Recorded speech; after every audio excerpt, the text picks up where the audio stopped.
है अगर गुरुवर का सानिध्य पाना तो विद्यासागर.गुरु पर जरूर आना। भगवान श्री विद्यासागर जी महामुनिराज की। ओम नमः सिद्धेभ्य। ओम नमः सिद्धेभ्यः। ओम नमः सिद्धेभ्यः। अहिंसा परमो धर्म की। आचार्य गुरुवर श्री कुंद कुंद भगवान की।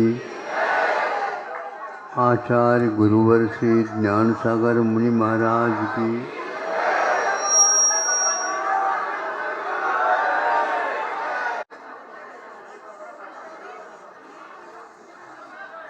शास्त्रकारों ने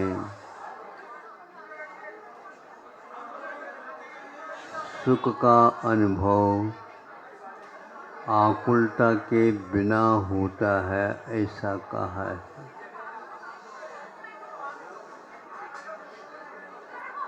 संसार की प्रत्येक दशा में आकुलता देखी जाती है। आप सुनने की भी थोड़ी सी आकुलता करिए। बैठने के तो कर नहीं सकते, किंतु आप सुनने के तो कर सकते हैं। दो प्रकार की आकुलता होती है। एक तो असाता के उदय में, जो पल पल आपके पीछे महसूस हो रही, जिससे बचने के लिए आप बहुत सारे साधन सामग्री जुटाते हैं, मांग लेते हैं, छीना झपटी कर लेते हैं, कर्ज लेते हैं और उनका उपभोग करना चाहते हैं, फिर भी आकुलता नहीं छूटती। अब कुछ लोगों को साता के उदय में इन सब सामग्रियों की सुविधा रहती है, फिर भी उनकी आकुलता अलग ही देखने में आती है। आती है कि नहीं? जिसके पास ज़्यादा आकुलता हो वह बड़ा सेठ साहूकार माना जाता है।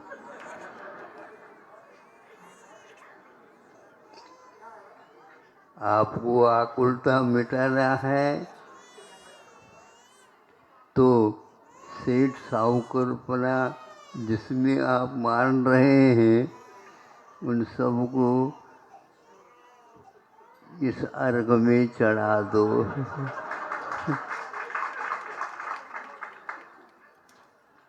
आकुलता बिन कहिए, ऐसे दौलत राम जी ने कहा।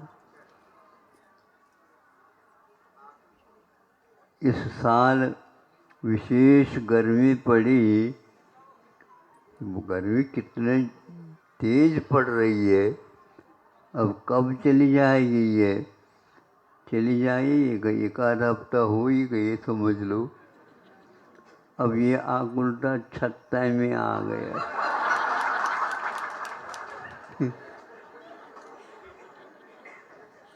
अब क्या करे बताओ? एक आकुलता हो चली गई, दूसरी आकुलता आ गई।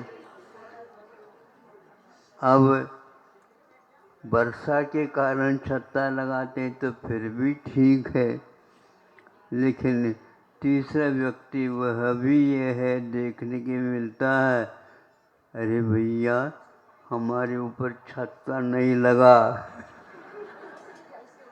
है। आकुलता है, मिल जाए तो फिर तो कहना ही क्या, राजा राना। हाँ, न गर्मी लग रही है, न सर्दी लग रही है, न वर्षा का अनुभव हो रहा है, समशीतोष्ण है, वातानुकूल है, लेकिन वातानुकूल नहीं है। इनको छत्ता लगा, हमारे लिए नहीं है। राजा राणा छत्रपति कह रहे हैं वही दौलतराम जी, इन सबको यहाँ से जाना है। छत्ता लेकर के जाओगे क्या? सोच लो, आखिर यह आकुलता क्या बला है, यह हमने लगाए रखा है। सही पूछा जाए, यह हमारे पीछे लगी हुई नहीं, हमने लगा रखा। इस रहस्य को समझने वाला आज भी इन आकुलताओं के बीच में रह करके भी आकुलता से रहित होने का अनुभव कर रहा है, कोशिश कर रहा है। और संतों ने हम लोगों के लिए उसके रास्ते भी बहुत सस्ते बताए गए हैं। अब इस रहस्य को समझो और एक एक पल इन आकुलताओं के बीच में रह करके भी निराकुलता का अनुभव कर लीजिए। आपको आकुलता हो रही है सुनने की, क्योंकि जगह की व्यवस्था नहीं की गई है। तो अब इतनी बड़ी छत्ता कहाँ से लाएंगे बेचारे हैं? कहाँ से लाएंगे बताओ?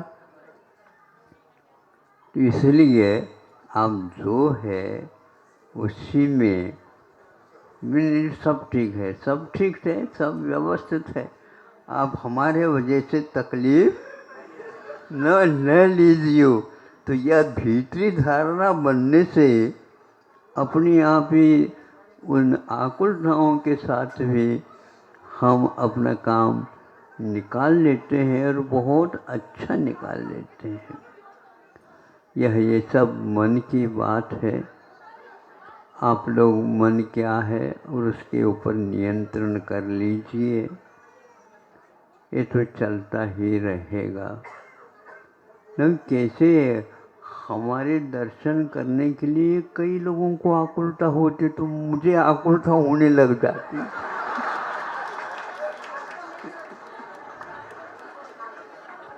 अब कैसे करें? भक्ति के लिए बैठे हैं, अरे और वो आपस में संघर्ष हो रहा, तुम बैठो, तुम उठो, तुम वो करो, तुम ये करो। तो अपने भैया हे भगवान, हमारे वजह से भी लोगों को आकुलता,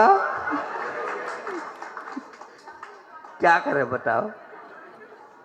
इसीलिए कभी कभी मान लो भक्ति का पाठ नहीं आता है, दर्शन तो आता है और नहीं है तो आ रहा है ऐसा समझ करके, क्योंकि घर में बैठे रहते तो ये भी नहीं आ पाता है, नहीं समझे, इसलिए आए हैं। उसी में सुविधा समझ करके थोड़े बहुत आप लोग अपने परिणाम सुधार लो। सुधरा हुआ रहता है, लेकिन वह व्यवस्था नहीं हो पाती है। सिद्ध जब तक नहीं बनेंगे, अव्यवस्था के साथ रहने का अभ्यास करना चाहिए। इतना ही ठीक है। अहिंसा परमो